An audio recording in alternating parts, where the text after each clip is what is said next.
Hello students, so CBSE 10th standard students, I am going to explain you the next poem of your textbook, First Flight, and the name of the poem is The Ball Poem, written by John Berryman. What is the message of the poem? That learn to cope up with loss. And what is the second message? That we cannot buy memories with money. What is the third message? That do not cling on to something that you cannot have. Means हमें cope up करना चाहिए. बहुत सारी चीज़ें हम जिंदगी में खोएंगे, पाएंगे, क्यों? Because this is the world of possessions. हाँ, मटेरियल वर्ल्ड है, तो बहुत सारी चीज़ें खोएंगी. तो क्या हम एक ही चीज़ को पकड़ के बैठे रहें, उसके लिए रोते रहें? And sometimes our loved ones also depart from this world.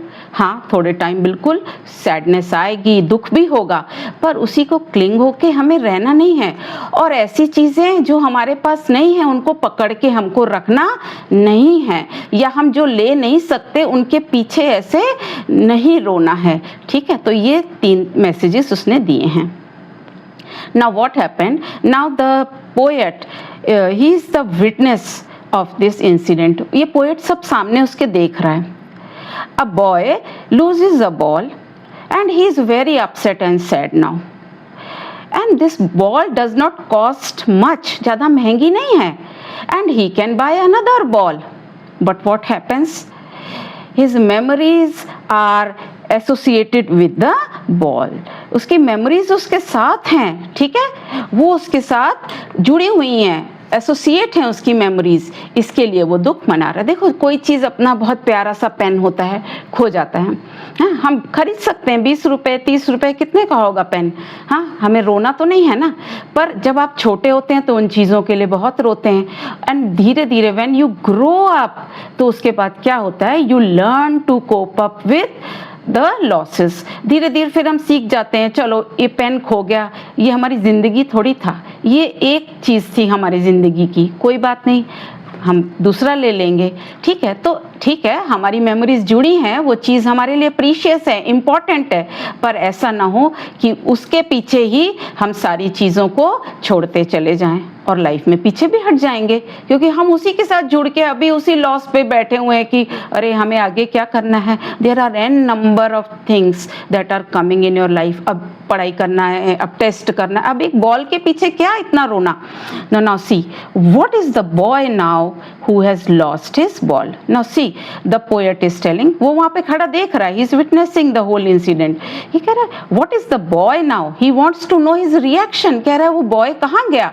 हाँ, तो बॉय कहाँ गया. He wants to know his reaction after losing the ball. Who has lost his ball? Now this boy has lost his ball.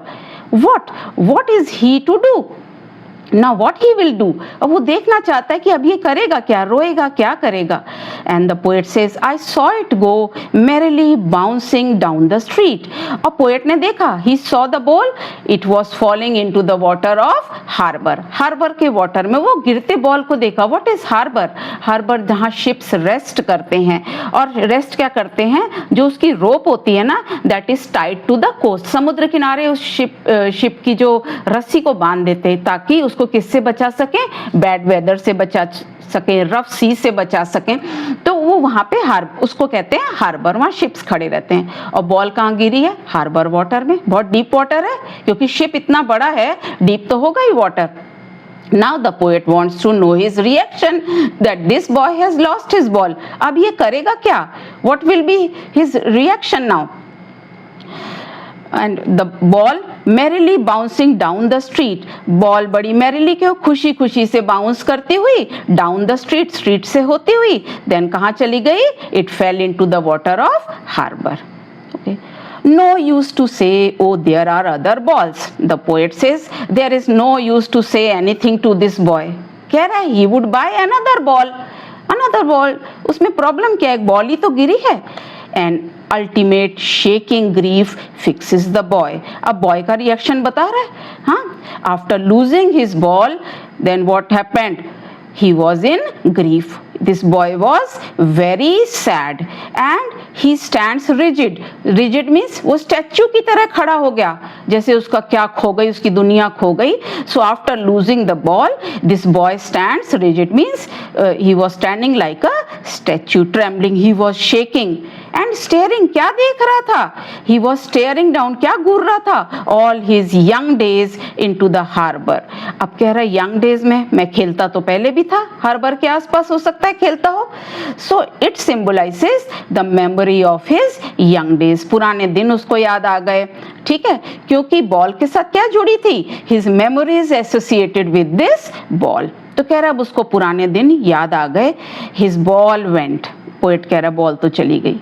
I would not intrude on him. Poet कह रहा है I would not intrude means interfere. अब ये बच्चा दुख में है, मैं इसको इंटरफेयर क्यों नहीं करूंगा? कह रहा है इसको खुद ही कोप अप करने दो. एक बॉल ही तो खोई है और इसको अब सीखना चाहिए. This boy is growing up. अब इसको अपनी चीजों को संभालना आना चाहिए. तो पोएट बोला मैं इसको रीअश्योर कुछ नहीं करूंगा, ना समझाऊंगा. I will not interfere in this case. Dime, कह रहा डाइम इज 10 सेंट्स. हम लोग कहते हैं ना ये यूएस डॉलर में सेंट्स यूज होते हैं, तो हम लोग तो रुपीस के. अरे 10 रुपए की बॉल है. Dime, another ball, that is worthless. Worthless क्या, उसको समझाना कि अरे दूसरी बॉल ले लेना. तो कह रहा है I will not tell the boy to buy another ball. He can easily replace the ball. कह रहा आराम से रिप्लेस कर लेगा 10 सेंट्स में. But I will not say anything to this boy. Now he senses first responsibility. ही यहाँ पे कौन है? The boy. He senses first responsibility. अब वो कह रहा है कि नहीं, ना I should take care of my things. कह रहा है मेरी रिस्पॉन्सिबिलिटी है, मेरे को इन चीज़ों का ध्यान से रखना चाहिए. In a world of possessions. Possessions means material world है, हमारे पास बहुत सारी चीज़ें होती हैं और जब हम बड़े होने लगते हैं तो हमें अपनी चीज़ों को खुद ही संभाल के रखना चाहिए. ये हमारी फर्स्ट रिस्पॉन्सिबिलिटी है. लिटिल बॉय, ठीक है, अभी बॉय भी सोच रहा है कि अब बॉल तो चली गई. हाँ, अब पोएट भी कह रहे हैं हाँ इसकी रिस्पॉन्सिबिलिटी है, अभी ये बड़ा हो गया. And balls will be lost always little boy. अब कह रहा people will take balls, balls will be always lost. कह रहा लोग लेंगे बहुत सारी चीजें, लोग नई नई चीजें दुनिया में लेंगे और वो चीजें खोएंगी भी. तो इसी तरीके कह रहा है बॉय को, कह रहा है see boy this losses are a part of life. जिंदगी में खोना पाना तो चलता रहेगा, ये हमारे पार्ट ऑफ लाइफ है. And no one buys a ball back. अब you can not buy this ball back. तुम्हारी मेमोरीज जुड़ी हुई थी इस बॉल से, अब इतने डीप वाटर में चली गई. अब बॉल धीरे धीरे हार्बर में उस वाटर में पीछे पीछे जाती जा रही है. कौन अपनी जान की बाजी लगाएगा 10 रुपए की बॉल के लिए? तो कह रहा है losses are a part of life and no one buys a ball back. I know, क्योंकि our memories are associated with this ball. ठीक है, हमारी मेमोरीज भी बॉल या और चीजों से भी जुड़ी हो सकती हैं. Now the poet says money is external. External means we can not buy memories with money. Money से हम सब चीज तो नहीं खरीद सकते, सामान खरीद सकते हैं, यादें खरीद सकते हैं. कोई हमारा लव्ड वंस इस दुनिया से चला गया है, पैसे देके उसे खरीद सकते हैं, उसे जिंदा कर सकते हैं. हाँ, obviously we can take the person to the hospital for good treatment, excellent treatment, but इससे ज्यादा तो कुछ नहीं कर सकते ना. So he said money is external and he is learning. Who is learning? The boy is learning well behind his desperate eyes. Desperate eyes means वो कह रहा है किसी भी तरीके से he is ready to do anything. मेरी ball मिल जाए, मेरी बहुत प्यारी बॉल थी. तो he is desperate means he is ready to do anything, but he is learning. कह रहा है अब सीख रहा है. The epistemology. The epistemology ये क्या है बेटा? एक ग्रीक वर्ड है. ओके, ग्रीक वर्ड में इसका मतलब क्या होता है इस वर्ड का? Understanding the nature of loss. तो क्या होता है कि समझना कि लॉस से हमें कैसा फील होता है और आदमी अपनी मेमोरीज छोड़ नहीं पाता है, उसके साथ क्लिंग होके रहता है. तो ये वर्ड है, ग्रीक वर्ड है. ठीक है, how to stand up knowing what every man must one day know. कह रहा है now this boy is learning to stand up. अब बॉल को खो गई, उससे कोप अप करना सीख रहा है. This boy is learning to cope up with the loss. How to stand up, how to stand up again, फिर से कैसे खड़े होना है. Knowing what every man must one day know. He says, now the poet says every man must know. एक ना एक दिन सबको ये जानना चाहिए that loss is a part of life and most know many days how to stand up. कह रहा है और बहुत लोगों को पता भी है how to cope up with this loss, और बहुत सारे सीख भी रहे हैं धीरे धीरे, और नहीं है तो हमको सीखना भी चाहिए. So that means the boy is learning the meaning of loss, and every man has to stand up and leave the losses behind. और अपने खोई हुई चीजों के लिए रोते क्या रहना है, उन लॉसेस को हमें पीछे छोड़ देना है. हमारे लव्ड वंस चले गए, हम 1 महीना रोएंगे, 2 महीना रोएंगे, 1 साल रोएंगे, उसके बाद क्या हमको कोप अप तो करना है. Finally we have to stand up and move forward, आगे बढ़ना ही है ना. Now last 5 lines you see, देखो कैसे बता रहा है. विजुअलाइज करिए आप, हार्बर में उसकी बॉल आ गई है. जितने बच्चे विजुअलाइज कर सकते हैं तो उनकी इमेजरी बहुत अच्छी है. देखो पोयम में आपको विजुअलाइज करना बताते हैं तो कभी कभी हम कोयल की साउंड पोयम में सुन लेंगे, कुछ आइसक्रीम की पोयम होगी तो हम उसको टेस्ट करने लगते हैं, कोई भूत का पोयम होगा तो गोस्ट आके हमको लग रहा है टच कर रहा है. तो जो लोग ये सब चीजें फील कर सकते हैं या देख सकते हैं उसे हम क्या कहते हैं, इमेजरी. फिगर ऑफ स्पीच में आती है, मैं एक दिन उसको भी बताऊंगी. ठीक है. सो लास्ट 5 लाइंस में देखिए, we visualize how the spirit of little boy sinking into the dark waters of harbour. कह रहा है हम विजुअलाइज, हम देख सकते हैं ये बच्चे कैसा दुख मना रहा है, सैडनेस में है, और उसकी स्पिरिट कैसे गहरे पानी में बॉल के साथ साथ पीछे जाती जा रही है.